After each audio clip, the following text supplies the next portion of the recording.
Bu video 14 avqust 2005-ci ildə baş verən Helios Airways-in 522-ci reysi ilə bağlı faciəli hadisədən bəhs edir, hansı ki sonradan kabus təyyarəsi adlandırıldı.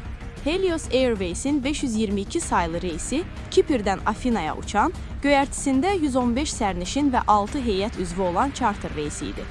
Uçuşdan bir neçə dəqiqə sonra təyyarə hündürlüyə qalxarkən heyət eyni anda səslənən iki siqnaldan çaşqınlıq yaşadı.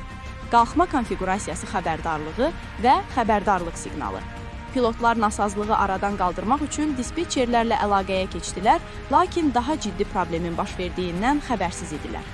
Təzyiq tənzimləmə sistemi düzgün qurulmadığı üçün göyərtidəki hər kəs, pilotlar, ekipaj və sərnişinlər kabində oksigen azaldıqca tədricən hipoksiyaya məruz qaldılar.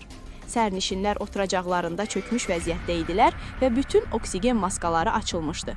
Yalnız bir stüardessa oksigen maskası ilə hələ də huşunu itirməmişdi. Yunanistan hərbi hava qüvvələri mülki təyyarəni araşdırmaq üçün 2 F-16 qırıcı təyyarə göndərdilər. F-16 pilotları təyyarə pilotunun idarə etmə pultunun üzərinə yıxıldığını və sərnişinlərdən heç bir reaksiya vermədiyini bildirdilər.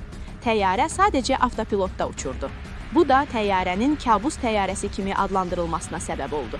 Mühərrikdə yanacaq bitdikdə təyyarə 10.000 metrdən çox hündürlükdən sürətlə enməyə başladı. Təxminən günorta saat 12-də, qalxdıqdan təxminən 3 saat sonra təyyarə Afinanın Qramatiko təpəsinə çırpıldı və göyərtidəki bütün 121 nəfər həlak oldu. Bu faciə Avropanın ən ağır aviasiya qəzalarından biri kimi tarixə düşdü. Həmin aviaşirkətin fəaliyyətinə isə son qoyuldu.